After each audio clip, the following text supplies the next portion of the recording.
Hi there, everyone, and welcome to another episode of Tip of the Week. I am just going to be getting on a plane in a couple of hours here to head to France for MIPCOM, so there will be no tip next week as I will be at a show.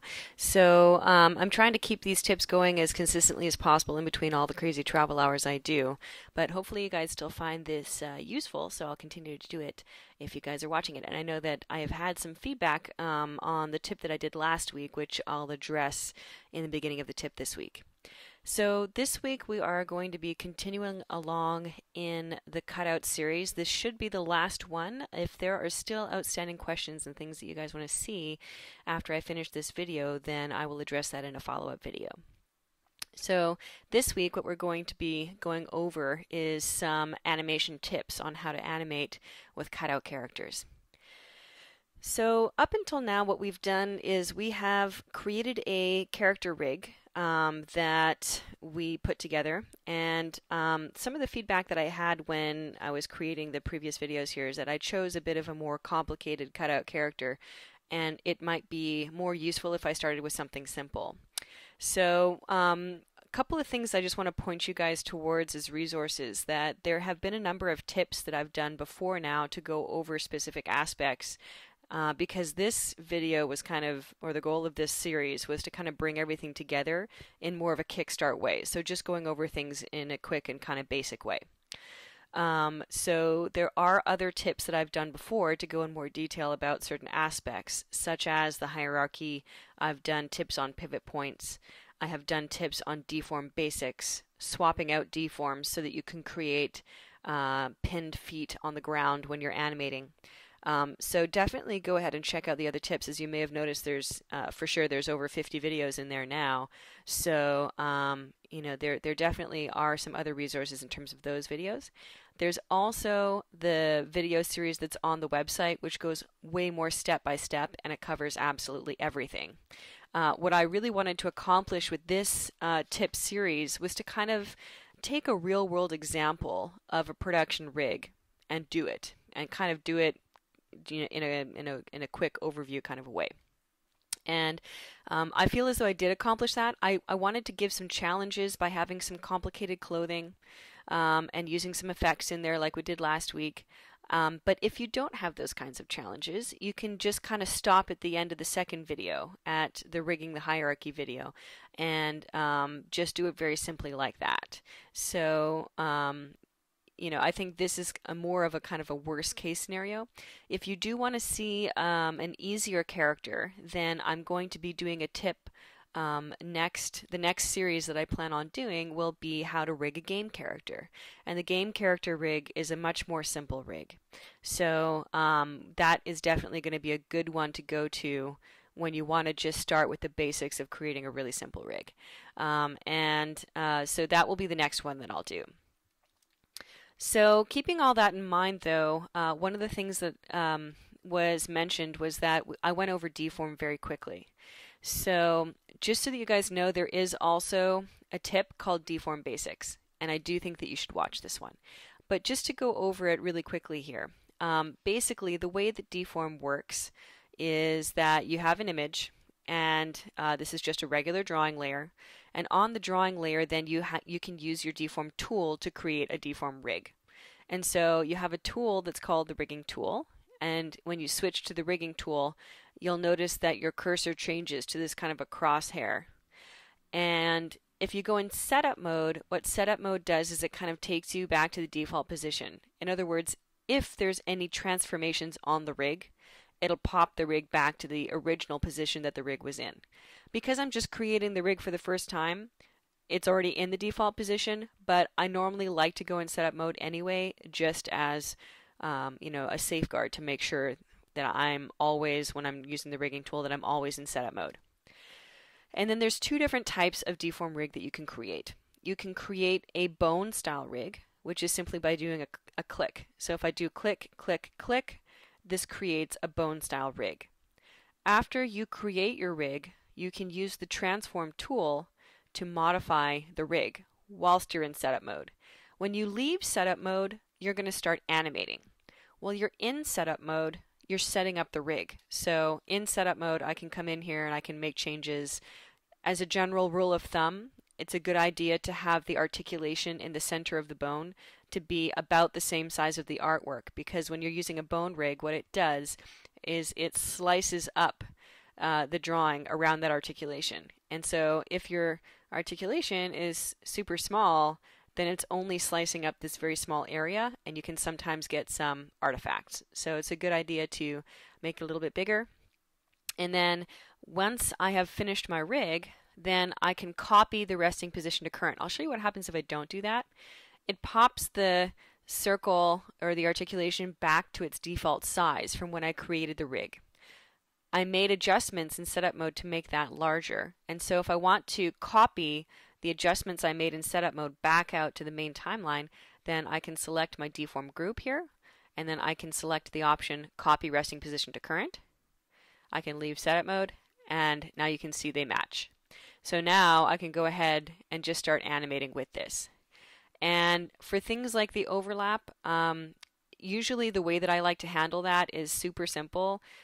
If I want to have overlap on a drawing, then I'll just create a new drawing layer, and I'll go back to my original drawing, and I'll use my cutter tool underneath my select tool here, and I'll actually just cut the drawing, and then I'll paste it onto the second drawing layer. And then what happens is when you rotate that deform rig, one of the drawings is in front and the other is behind. If I go back and I check out what this looks like in my network, because it's a very good idea to make sure that you understand how the network works for a deform rig, both of the drawings are attached to the deform, which is why they're both deforming with it. And so, you know, I can move them, I can move my bone rig, and both of the drawings that are attached to it are moving together. If you have the two different drawings split up, the other nice thing is that you can nudge drawings back and forth with your Alt and up arrow to move it backwards, and then Alt and down arrow to move it forwards, so that you can even animate which one is in front over time. And so that's about it for a bone style rig. And as I mentioned, you can always go back and check out the Deform Basics video, which has more detail on that. If I just take this this rig off this drawing for a second, I can reuse the drawing, go back to rigging mode, and when I'm in my rigging tool, now I can do a curve style deform by simply dragging, and then you want to drag from the bottom back up and bottom back up. So now if I leave setup mode, I can animate this around. And if I want to have two different drawings, you don't need two different drawings with curve style. There's really no reason to have two different drawings with curve style. But now you're pretty much ready. And you know, if I do want to have overlapping areas like that, then I can use two different drawings. But otherwise, I can just kind of animate that right away, and I'm good to go. So, I mean, that's really what it's all about. When you want to make changes to your rig, you go inside setup mode and you use your transform tool. And then if you do make changes, you can select your deform group, copy resting position to current. And that's about it for deform. So definitely go back and check out the Deform Basics video if you still want to see more about that.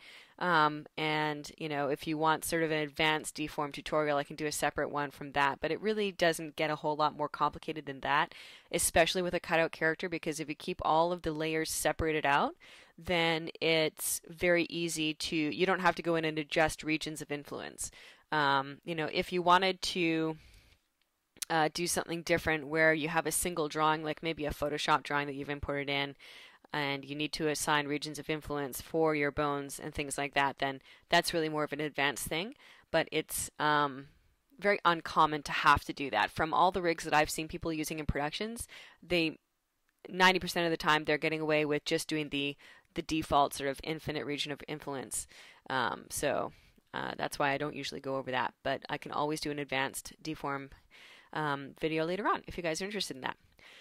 So moving along to what I wanted to go over this week. So I've got my cutout character, and I didn't mention last week about saving the character in the library. So let's go over that now. It's always a good idea to save your character rig in your library so that you can open it up in different scene files. Now, when I want to save an overall character rig, there's a couple of things I should do. The first thing is I should collapse the whole rig and then select the first frame on there and add a keyframe. And so you can insert a keyframe by hitting F6, by right-clicking and hitting Insert Keyframe, or also by enabling your timeline view toolbar and hitting on the Add or Insert Keyframe button there. And then when I open it up, I see that all of the peg layers inside now have a keyframe on it. So the reason that it's a good idea to put a keyframe in the rig before you save it in the library is that this kind of forces the functions to exist on all of your drawing layers or all of your peg layers. And those functions define the movements of it.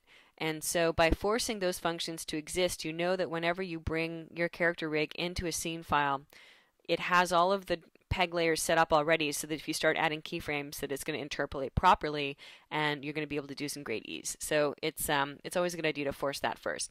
Now if I go in my library, you can save it anywhere on your file system directly in your library here. These library folders just point to any folder. The default folder location is in your Documents folder in a library called Toon Stage. And so you can also go in here though and create your own ones. If you go right to modify, that gives you the ability to modify. You see the lock has disappeared. I've basically unlocked these layers. And so I can go in here and I can right click in my stage library and create a new folder, and then I can just go in here and find my new folder and I can rename it. So let's call this Cutout Series. And then now that it's renamed and all set up properly, I can bring my rig in. So after I've created my keyframe and after I've created the folder I want to save it in, I need to go back to my network view. When you're working on cutout characters that have effects in them, you'll always want to save from the network view. If you have no effects in your character, you can also drag and drop from the left-hand side of your timeline. But to be safe, let's do it from the network.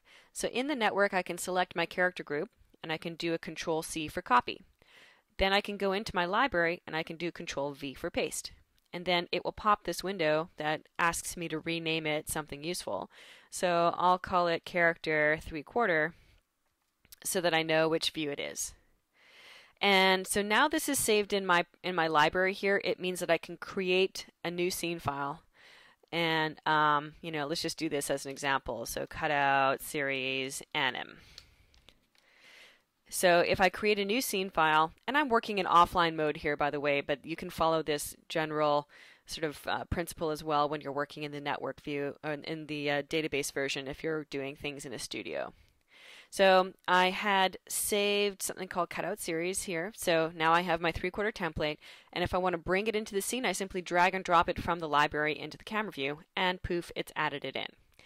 Just to be safe, I can always select the first frame on here and just hit F6 or add keyframe just to force a keyframe on the first frame as well, just to make sure that all of those functions exist.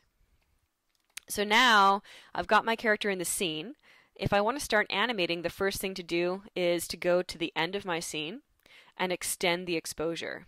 So extending the exposure just holds the drawings. So if I open this up and look inside, I can see that the drawing layers now have been held until the end of that scene. So with cutout, you pretty much always want to just first extend for the length of your scene, and then you can go in there and swap images and add keyframes.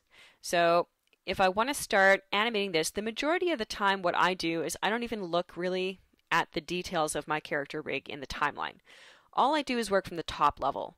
So you can start out, by the way, like with a storyboard as well. If you have imported a storyboard file and, like my character is like here, and then on this frame here, he's going to start, waving his arm or something, and then he's going to turn around and maybe he's going to walk out of frame, right? Something like that. So if you have started out with a storyboard already, then that's great. You can use your storyboard as a reference and you can animate to that.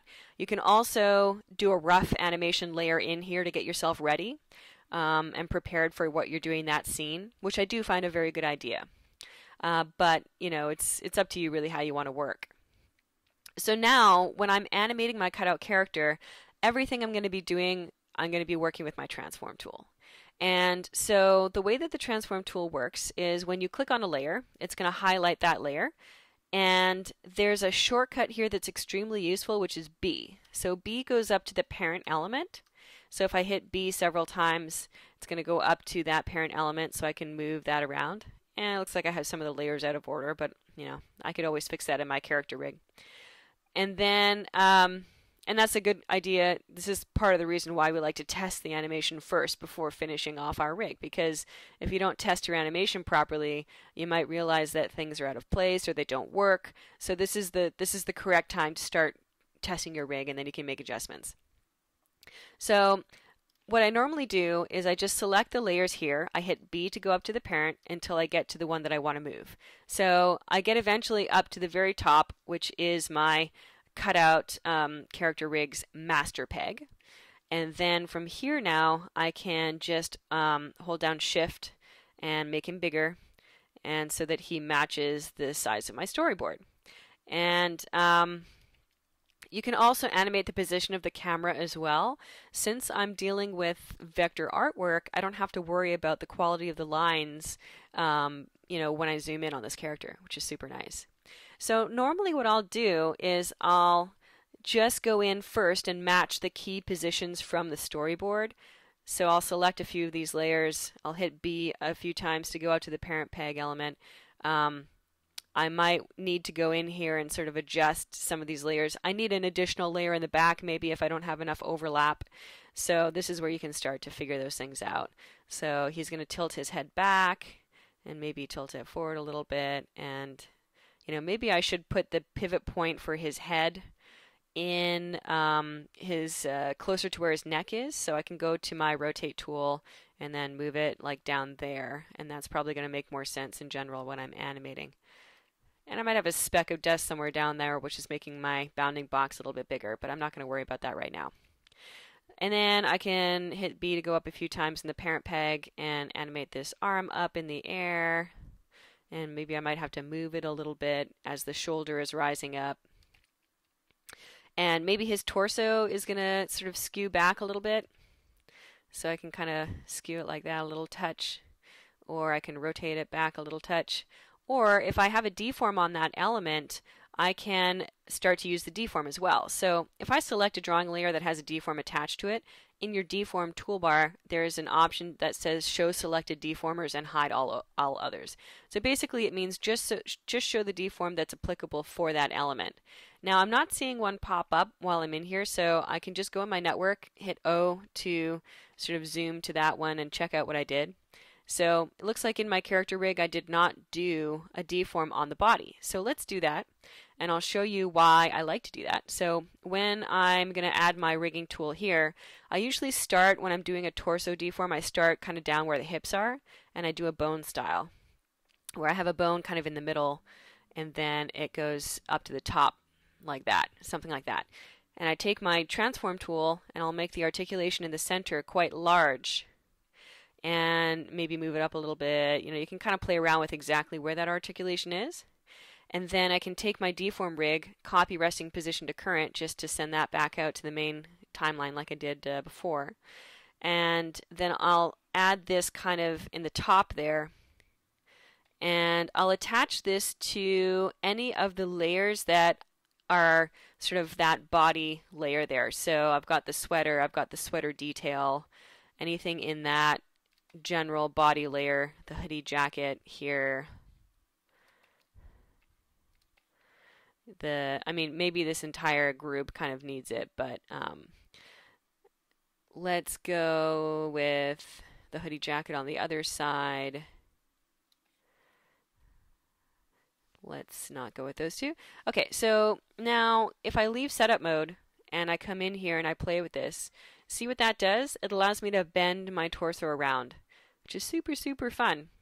Now, what I need to have happen, though, is those other elements that are in the rest of the rig need to follow the movement of the torso without being deformed by it. And there's a way to do that. When you go in your deform rig, if you click on this button here to add a kinematic out port, what that does is it creates an extra port in your deform rig here that allows you to attach something so that it moves with the deform, but it doesn't bend and twist with the deform. So I want the arm to end up in the place where it needs to be, but I don't want the arm to be warped like that. So same thing with those hoodie elements and so on. So I can take these other guys and I can just start connecting them in there to that other side of the deform. Basically all of those other elements there that are not connected. The hoodie lace, and then the necklace, and everything else is attached in there right now. But I also have the arms and I have the neck. So if I need to connect it to things that are outside of this group, I can always just connect out where that out port is and bring it right down to my multi-port out. And then when I go back into my character rig, if I check out where that body group is, do you see how it's now got a green port coming out of it? So this green port is something that I can then connect into anything that needs to follow this movement. So, maybe I want to connect it to the neck. I want to connect it to basically anything that's being originally that was connected to this one here. So I can connect it to the arm on the one side, and then I can connect it to the arm on the other side. And bam, now I'm done. So now you can see as I rotate this torso around, those other elements are following that movement. So I can kind of rotate his torso back and get a nice sort of fluid movement for that. And then I can rotate his neck forward a little bit and play with the position of his head. I don't know what he's looking at there. And maybe I'm going to move his eye around inside there because he's going to look at whatever he's looking to off the side. As you animate the eyes off to the side as well, you can kind of squash them a little bit so that it makes the curvature of the eye look more realistic if you squash them a little bit as the eyes are moving towards the edge. It gives it that faux kind of curve look. So now because I have the interpolation turned on, it's going to just do a regular sort of linear interpolation between those two. And so I can kind of just check out how that works, come in here, and I can adjust the ease later. I just want to get the major positions attached in there and do it that way. And so then I would come in here and check out my next pose. And if I need to kind of turn off the rig for a second to look at it, I can do that. So he's going to be, I guess, flipping his head around. Whenever you have something like a flip that's going to happen, it's a good idea to force a keyframe before the flip and then force a keyframe after the flip. And then I can simply take the peg for the whole head and go in my tool properties of my transform tool here. And then there's one that says flip horizontal. Poof. And now he's flipping to the other side. And then, when his head is like sort of in the middle, then sometimes what I just do is I actually just close the eyes. So it looks like I didn't set this one up here with any drawing substitutions in the eyes. So let's go in here into the eye drawing. And in the eye drawing now I want to do a new drawing. So if I want to do a new drawing, I can just hit create empty drawing. And I can go back there and color pick off I just went on the previous frame there. I can color pick the color of the eyelashes there. Go on to the next frame where I have my empty drawing, and then I can do my closed eye version. So if I need to, I can also turn on my onion skin as reference. And I'm just going to copy this as well so that I can put it on the other side. So I'll do the same thing on this rig, or on this eyeball. I will create an empty drawing there, go in my drawing view. I can paste this other one, and I can flip it horizontally, and then make sure that it's in the right spot. Like so. Okay, so what I often will like to do is I'll kind of close the eyes while the head is turning. So at some point along the way there, I'll just close the eyes. It makes it look more, for some reason it looks more realistic when you have the eyes closing as he's turning, and then when he's now he's gone to the other side and he's going to open his eyes again. So the eyes only really need to be closed for a frame or two, but that's just one of those tricks that one of my animation guys taught me a while back. And then you also can adjust the ease while the head turn is happening so that it's fast in the middle, slow on the outside and fast in the middle, which will make that head turn look more realistic. So, and of course his arm should be down before then. So his arm is going to come down, somewhere in the middle here. like so.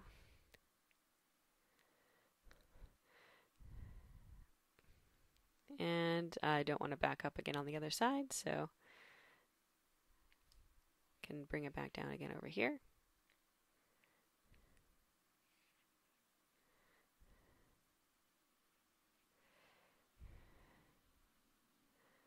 And then he's going to leave the frame. So when he's leaving the frame, I might want to do the same thing where I force a keyframe there and I force a keyframe here, and then I can take his whole body, his whole master peg, and flip his master peg, and then flip his head again so that his head is still on the other side, like that. And then that's going to make him turn, and he can walk out at that point. And then I can make some adjustments to make that look like it matches a little bit more, so that he's turning kind of on the spot. And then out he'll go. Since I'm not seeing his legs, I don't have to worry about doing a proper walk cycle on this character for this scene. I can just have him bob up and down a little bit if I want to. But in general,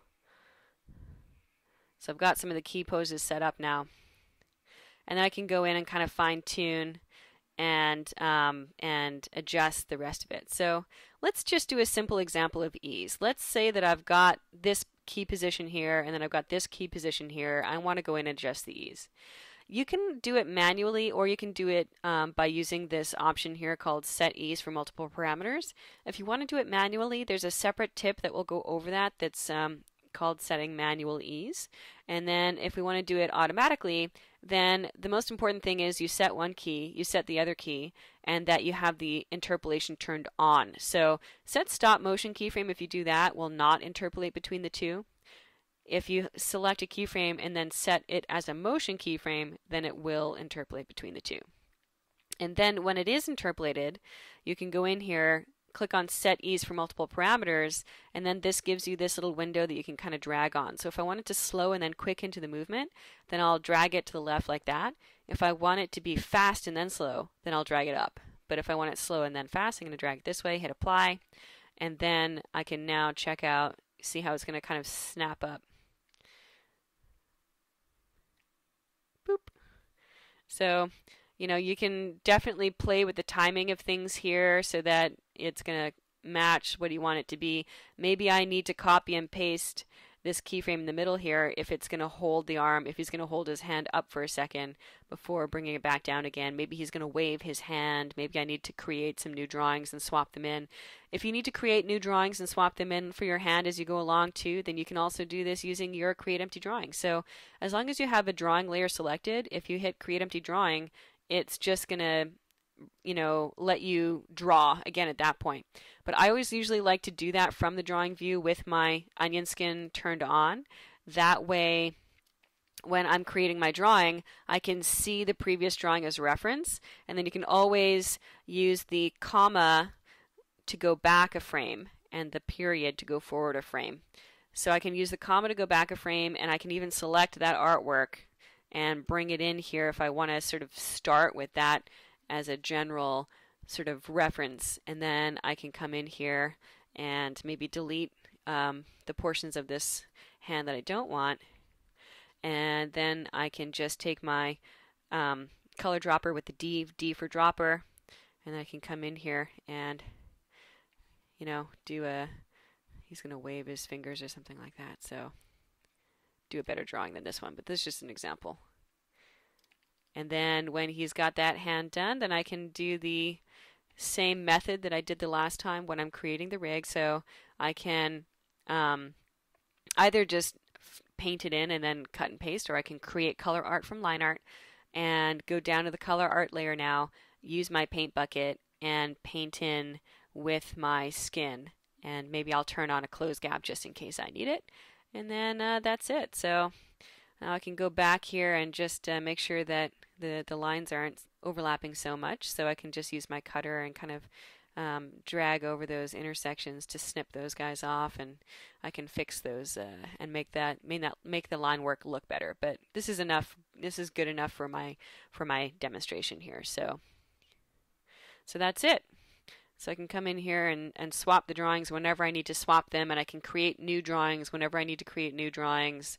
So it's really quite fast and easy to animate in this way by combining together, adding keyframes, doing some ease, and then swapping drawings in.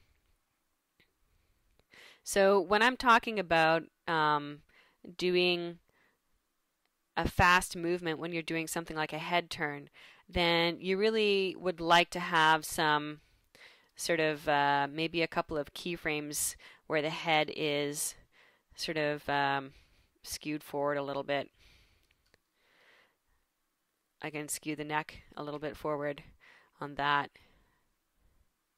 And I could kind of do a quick in for that one as well. So if I go on the ease, then I want it to be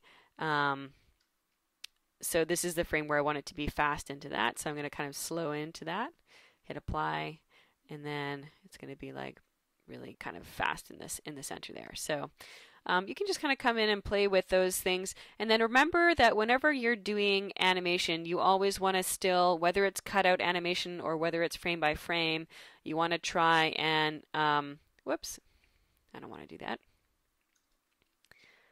You want to try when you're doing cutout animation to still follow all the same animation principles as you would normally. So the animation principles like follow through and overlapping action and things like that. So if I do have hair on this and I have some movement on the head, then I want to make sure that that I animate the hair so that it's kind of like dragging behind the movement on the head, so that I get that kind of sense of more realistic movements there. And as I'm going, I'm only showing the deforms that I need as I go, so that it makes it a little bit easier to do that. So as I go, I can select the drawing layer, show the selected deform on that, and then make my adjustment.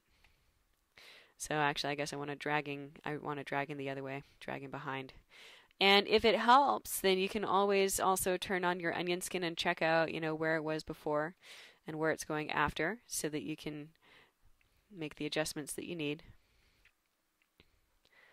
So it's going to kind of drag behind, and then when he turns on the other side, then I want the hair definitely dragging behind in this direction as well. So like so. And then after he finishes doing his head turn, then the hair can kind of like, ease itself through. There we go. So I'm not going to go through and do the final animation on this character. I just wanted to show you a few tips of how you can do some of this animation and quickly and easily do it. So basically what we want to do is have a rough drawing layer that defines the general pacing before you get started, and then you can go through and add some keyframes to mark your key positions, and then you can go down and break down in the middle of that if you need to add drawings or if you need to have breakdown poses. You can do it that way. And then once you've got all of those major poses done, you can select the keyframes, set the ease on the keyframes, and make sure that works. And lastly, you can then go through and do your overlapping action, like on the hair, for example, to get those more realistic movements, and just finish it up like that.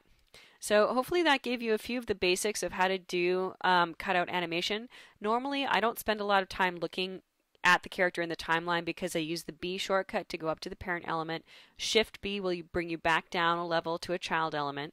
And if you do need to look at the individual layers, sometimes the reason that I might is for things like swapping drawings. So if I have the hand layer, I can always select the hand, and then when the focus or the red outline is around the timeline, I can hit the O shortcut to center on selection. And then you can also check out here what's going on with that layer. Let's go to the one where I actually did swap some drawings out, so you can see here where I created the empty drawing and then when I swap back to it.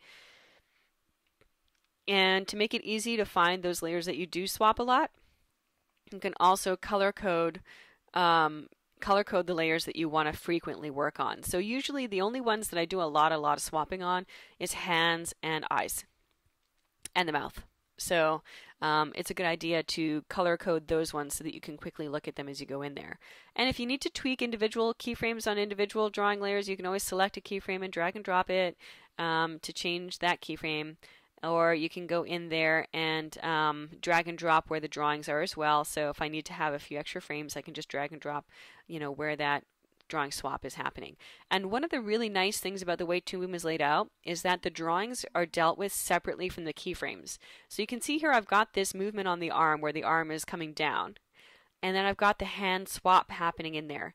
And I can go in there and drag and drop where the swap is happening without changing the keyframe on the arm itself. So the movement on the arm has already been locked. It's already done. It's already working. But I can go in there and change at any time when the swap is happening on the hand. And so that it sounds like a very simple concept, but that sort of workflow is very, very powerful and is not the way that all softwares work. So we just decided let's handle the keyframes and the drawings separately and give ourselves the flexibility to be able to do that. So hopefully that gave you guys a good overview of the general workflow when you're working with cutout characters. And from here on out, it's really just practicing, creating your own characters, doing some example scenes, and working from there on out. And if you want to go over some more advanced concepts, then I would be happy to do that. But this should be it for this week. So I hope that was useful. I hope you guys enjoyed that. And I will see you next time.